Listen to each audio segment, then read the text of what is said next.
अभियोजन अधिकारी मुख्य परीक्षा के अभ्यर्थियों को बहुत सारी शुभकामनाओं के साथ आज की टॉपिक शुरू करते हैं। कल हमने बर्तनी व्यवस्था के अंतर्गत 9 सेगमेंट पे बात की थी।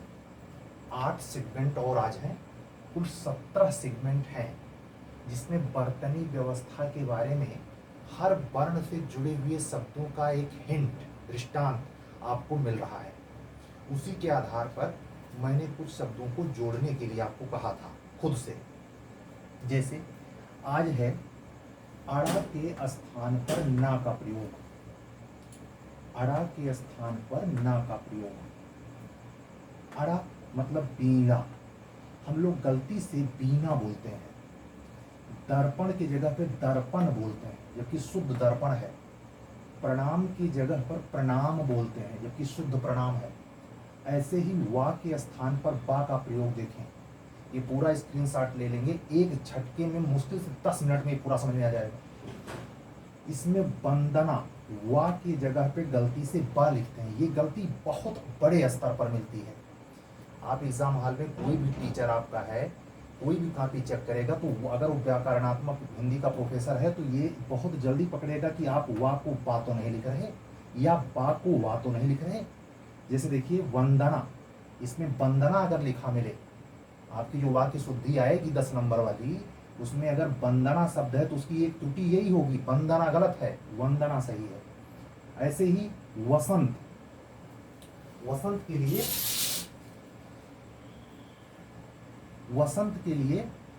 वसंत गलत है, वसंत सही है।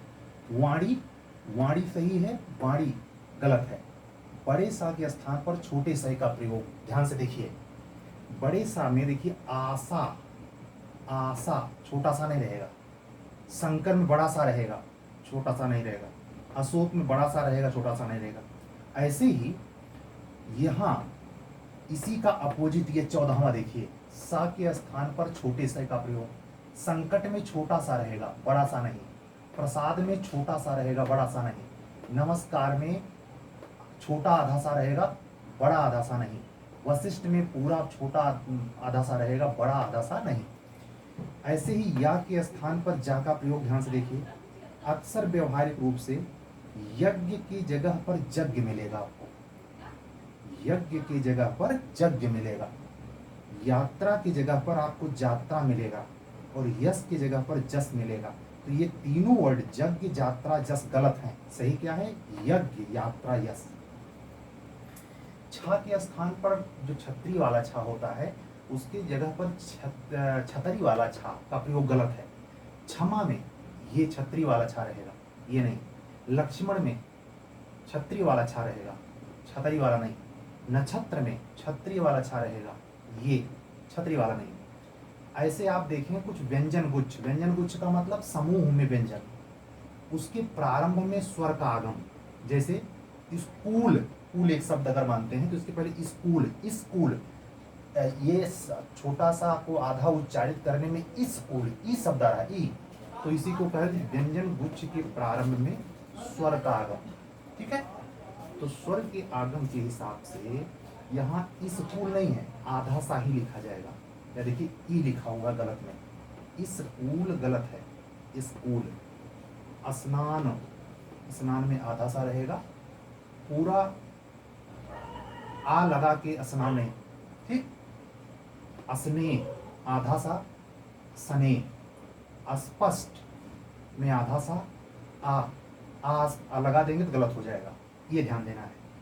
ऐसे ही कुछ और व्यंजन गुच्छ के मध्य में जो शब्द आने चाहिए वो गलत लिखा रहता है।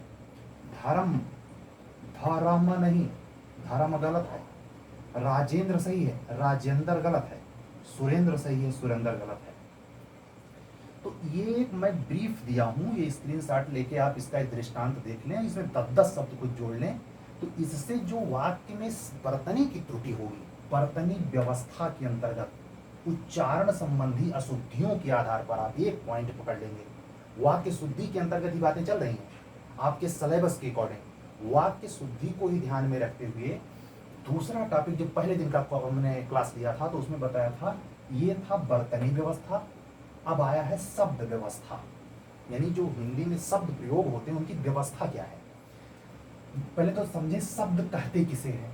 निश्चित अर्थ को प्रकट करने वाले वर्ण समूह को शब्द कहते हैं।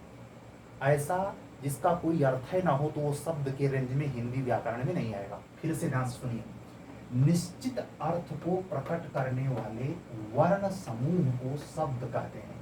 ठीक है, इसका विभाजन जब करेंगे क्लासिफिकेशन, तो ये कितने आधार पर होता है। एक स्रोत के आधार पर, एक रचना के आधार पर और एक अर्थ के आधार पर। आपके सिलेबस में जो चेक करना है वो वास्तव में स्रोत के आधार पर आपको पढ़ना है और अर्थ के आधार पर। सीधे तौर पर रचना के आधार पर शब्द का विभाजन जो यौगिक और योगारूढ़ है, ये शब्दों की त्रुटियों या शुद्धियों को चेक करने के लिए व्याकरणात्मक समझ की जानकारी तो रखता है, लेकिन सीधे तौर पर ये कोर्स में नहीं है। ये जो है रचना के आधार पर जिसका दो विभाजन और होता है, वो यौगिक जो शब्द होते हैं और योगारूढ़, ये सीधे तौर पर कोर्स में नहीं है आपके। लेकिन शब्द का स्रोत के आधार पर तो तत्सम आप में है, तद्भव आप में है, देशज शब्द आपके काम लायक हैं और विदेशी भी। इस पर छोटी छोटी टिप्पणी आप देखें। और अर्थ के आधार पर जो शब्द का विभाजन है उसमें पर्यायवाची आपके सिलेबस में है, विलोम आपके सिलेबस में है। ये द्विव, रुक्ति और युग्म, जैसे बार बार, माता पिता, ठीक है, और एक ध्वन्यात्मक, ये डिटेल में बाद में समझाऊंगा, वह द्विरूक्ति और युग्म, ये भी जानना जरूरी है। अनेकार्थी तो है ही आपके सिलेबस में। वाक्यांश के आधार पर एक शब्द तो है ही, ठीक, वाक्यांश के आधार पर एक शब्द तो है ही। इतना होने के बावजूद इसमें जो शब्द की रचना निर्मित होती है वो सिर्फ इन्हीं स्रोतों पर निर्भर नहीं करती, उसकी रचना में इनका भी योगदान है। ध्यान से देखना, उपसर्ग, प्रत्यय, समास, युग्म शब्द, समझिए ये आपके कोर्स में नहीं है। टीजीटी, पीजीटी की तैयारी करने वाले, आरओ एआरओ वाले इससे जूझते हैं, इसको समझते हैं। टैट पैट जो हिंदी पूछा जा रहा है, आपके सिलेबस में ये नहीं है। लेकिन हल्का सा हिंट अगर आप देख लेते हैं, अच्छी किताब रखे हैं, तो आपको ये समझने में पूरा व्याकरण मदद करेगा। इसके बाद ये जो शब्द रचना है, ये शब्द रचना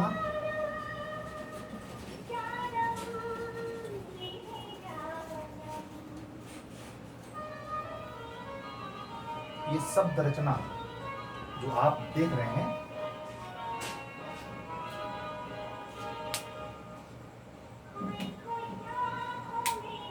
तो म्यूजिक वाला आ गया है बगल में। पद व्यवस्था, पद व्यवस्था देखें ध्यान से, पद व्यवस्था, पद व्यवस्था। इसके बाद ये शब्द व्यवस्था के बाद पद व्यवस्था अलग टॉपिक होगी। इसी शब्द को समझने के लिए हमको संज्ञा भी समझना पड़ेगा, सर्वनाम भी समझना पड़ेगा, विशेषण भी समझना पड़ेगा। संज्ञा के अंतर्गत जब डिटेल में जाएंगे तो हम लिंग पढ़ेंगे, वचन पढ़ेंगे, पुरुष पुल्लिंग, स्त्रीलिंग, ठीक है, वचन, एक वचन, बहुवचन, कारक भी इसी में पढ़ते हैं। उसके बाद सर्वनाम टॉपिक शुरू होती है, जो सारा किसके अंतर्गत है, शब्द रचना के अंतर्गत है।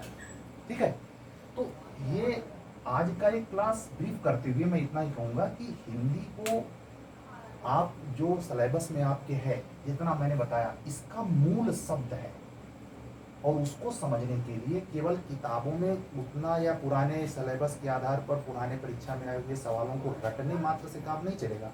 उसकी व्याकरणात्मक समझ होनी चाहिए आप में, और व्याकरणात्मक समझ के लिए ऐसे ही पर डे का अभ्यास होना चाहिए। हो सकता है 1 या 2 क्लास में और लूँ, उसके बाद इसमें मेरा पूरा है पेड ग्रुप के आधार पे ही क्लास कंटिन्यू होगी। आज के लिए इतना पर्याप्त है, ठीक है।